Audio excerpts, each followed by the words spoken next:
இன்றைக்கு நான் பேசக்கூடிய தலைப்பு, ஏன் இந்தியா ஒரு சமய சார்பற்ற ஒரு செக்குலர் கண்ட்ரியாகவே நீடிக்க வேண்டும் என்பதை எப்படி பரிசுத்த வேதாகமம் வலியுறுத்துகிறது என்பதை விளக்கி, பரிசுத்த வேதாகமத்தின் அடிப்படையில் விளக்கி கூறப் போகிறேன். நம்மளையெல்லாம் படைத்த கர்த்தராகிய இயேசு கிறிஸ்து நாம் ஒரு கிறிஸ்துவ தேசத்தில் வாழ வேண்டும் என்றோ, இஸ்லாமிய தேசத்தில் முழுக்க ஒரு மத அடிப்படையிலே வாழ வேண்டும், அப்படிப்பட்டதான தேசத்தில் இருக்க வேண்டும் என்பது தேவனுடைய சித்தம் அல்ல. அப்படி இல்லாதபடிக்கு சமய சார்பற்ற ஒரு தேசமாக எல்லா தேசங்களும் இருக்க வேண்டும் என்றே தேவனாகிய கர்த்தர் விரும்புகிறார். ஆனால் இன்றைக்கு ராஷ்ட்ரிய சுயம் சேவக் RSS மூலமாக இயக்கப்படக்கூடிய பிஜேபி அரசாங்கமானது நம்முடைய கான்ஸ்டிடியூஷனில் இருக்கக்கூடிய அந்த செக்குலர் அப்படிங்கிற வார்த்தையை எடுப்பதற்காக சட்ட போராட்டம் நடத்தி கொண்டிருக்கிறது. ஆனால் தேவனுடைய சித்தம் நோக்கம் இந்தியா மாத்திரமல்ல, எந்த ஒரு தேசமாக இருந்தாலும் அது கிறிஸ்தவ தேசம் என்று அழைக்கப்படுவதற்கோ, இந்து ராஷ்டிரா என்று அழைக்கப்படுவதற்கோ தேவனுடைய நோக்கமும் சித்தமும் அல்ல. சில வேத வசனங்களின் மூலமாக அதனை விளக்கி கூற விரும்புகிறேன். யாத்திராகமம் 12ஆம் அதிகாரம் 38ஆம் வசனத்திலே, பல ஜாதியான ஜனங்கள் அநேகர் போனதும் அன்றி மிகுதியான ஆடு மாடுகள் முதலான மிருக ஜீவன்கள் போயிற்று. இந்த சம்பவத்தை நீங்கள் வேதாகமத்திலே படித்து பார்ப்பீர்கள் என்றால், இஸ்ரவேல் ஜனங்கள் எகிப்திலே நூற்றாண்டுகளாக அடிமைத்தனத்தில் இருக்கிறார்கள். அங்கிருந்து அவர்கள் விடுதலை பெற்று போகும்போது கடவுள் அவர்களுக்கு கட்டளையிடவில்லை, நீங்கள் இஸ்ரவேல் ஜனங்கள் மாத்திரம்தான் கிளம்பி போகணும், அங்கு இருக்கிற எகிப்திய ஜனங்கள், அதாவது என்னை வணங்காத ஜனங்களை நீங்கள் கூட்டிக் கொண்டு போகக்கூடாது என்று கட்டளையிடவில்லை. ஏனென்றால் அவர் கடவுள், எல்லாரையும், அவர் கிறிஸ்தவர்களுக்கு மாத்திரம் கடவுள் அல்ல, நம்மை ஒவ்வொருத்தரையும் படைத்தவர்.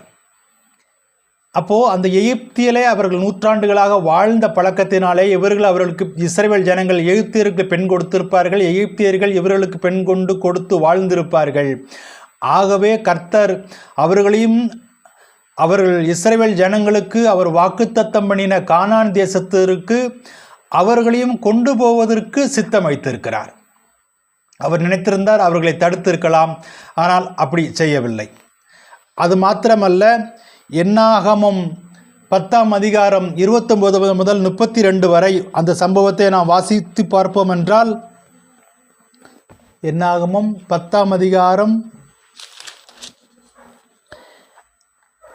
29 32 வரை வாசிக்க நேரம் ஆகிடும். அந்த சம்பவத்தை நான் உங்களுக்கு எக்ஸ்பிளைன் பண்ணுறேன். மோசே தன்னுடைய பிரதர்-இன்-லா ஓபாவிடம் சொல்கிறார். அவர் ஒரு மீதியான் தேசத்து மனிதர். அவர் இஸ்ரவேல் ஜனங்களாகிய அவர் வணங்கக்கூடிய அந்த கடவுள் யெகோவா கடவுளை நமஸ்காரம் பண்ணவில்லை, வணங்கவில்லை. ஆனால் அந்த இஸ்ரவேல் ஜனங்களுக்கு அவர் ஆதரவாக இருக்கிறார். வனாந்தரத்தில் எங்கே நல்ல இடம் இருக்கும், எங்கே அந்த ஜனங்களுக்கு நல்ல பாதுகாப்பான தங்குமிடம் எங்கே இருக்கும், அவர்களுடைய ஆடு மாடுகளுக்கு எங்கே ஒரு மேய்ச்சலான இடங்கள் இருக்கும் என்று இவர்களுக்கு நல்ல ஒரு லீடர்ஷிப்பை போல நல்ல ஒரு வழிகாட்டியாக இருக்கிறார். அதனால் அந்த நன்றி உணர்வோடு மோசே தன்னுடைய பிரதர்-இன்-லாவை, நீயும் கடவுள் எங்களுக்கு கானான் தேசத்தை கொடுக்க போகிறார், நீயும் எங்களோடு கூட வா, நாங்கள் அனுபவிக்க போகக்கூடிய நன்மையை உங்களுக்கும் பகிர்ந்து அளிப்போம் என்று மாற்று மத நம்பிக்கை, மாற்று நம்பிக்கை உடையக்கூடிய தன்னுடைய சகோதரனை கூட அழைப்பித்து வருகிறார். அதை கடவுளும் அப்ரூவல் செய்கிறார். அந்த நன்றி உணர்வு அந்த இஸ்ரவேல் ஜனங்களிடத்தில் இருக்கிறது. இன்றைக்கு நம்முடைய தேசமும் ஏதோ இன்றைக்கு 3வது வேர்ல்டு எக்கனாமியாக வந்திருக்குது என்றால், இது இந்துக்களால் மாத்திரம் கட்டப்பட்டதல்ல, கிறிஸ்தவர்களால் மாத்திரம் கட்டப்பட்டதல்ல, இஸ்லாமிய சகோதரர்களால் மாத்திரம் கட்டப்பட்டதல்ல. எல்லா ஜனங்களும், பார்சிகள் அதில் உழைப்பு உண்டு, ஜைனர்கள் உண்டு, புத்த மதத்தவர்கள் உண்டு, மத நம்பிக்கை அல்லாத ஏத்திஸ்டுகளும் அதிலே உண்டு. ஆகவே எல்லாரையும் அரவணைத்து அவர்களுடைய உழைப்பையும் அங்கீகரித்து நாம் கடைசி வரை மத சார்பற்ற ஒரு செக்குலர் கண்ட்ரியாக வாழ்ந்தால்தான் நான் இந்திய தேசம் வளர முடியும்.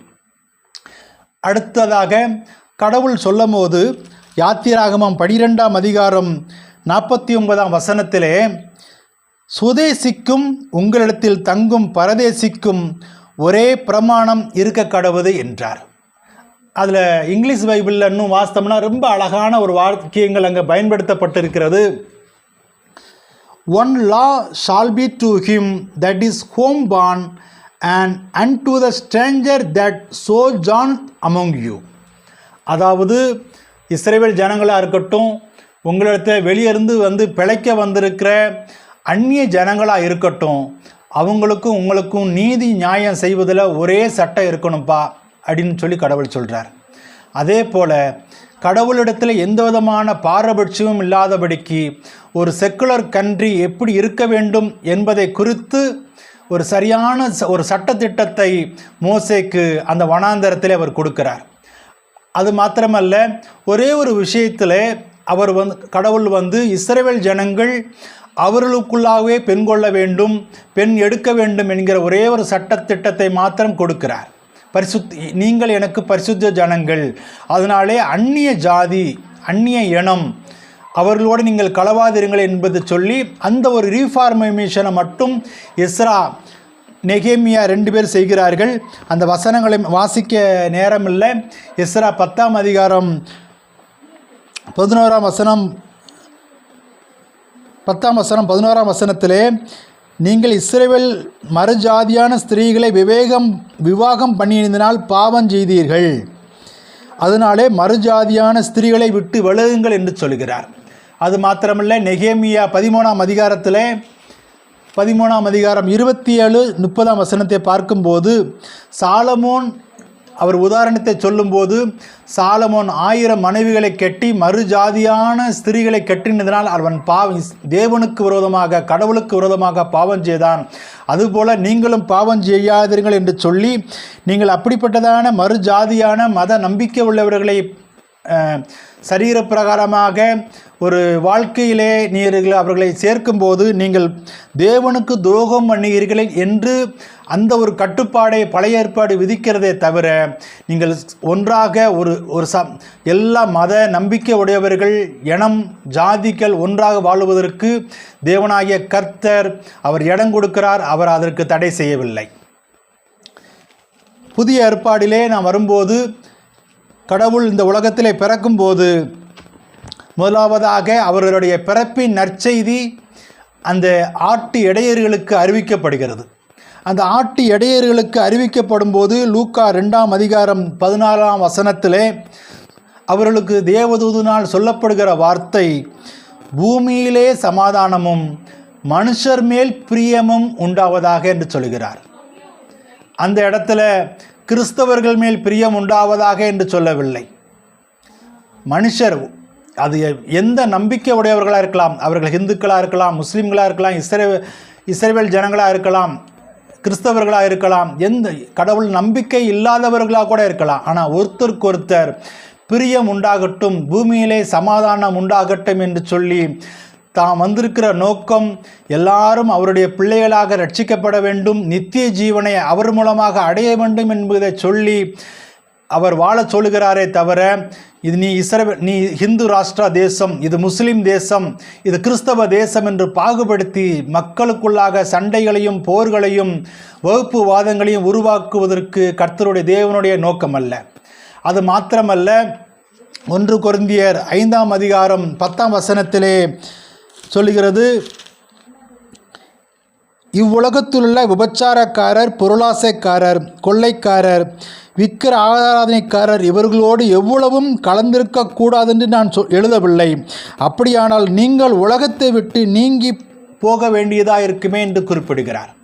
அதாவது எனக்கு அந்த மதத்துக்காரங்க வேண்டாம், இந்த மதத்துக்காரங்க வேண்டாம், இந்த நம்பிக்கையுடையவங்க வேண்டாம், இந்த ஜாதிக்காரங்க வேண்டாம் என்று சொல்லி நாம் ஒவ்வொருத்தரையும் விளக்குவோம் என்றால், நாம் கடைசியாக நாம் செய்ய வேண்டிய ஒரே காரியம், நம்ம இந்த உலகத்தில் இருக்கிறதுக்கு நம்ம லாய்க்கற்றவர்களாக போய்விடுவோம்.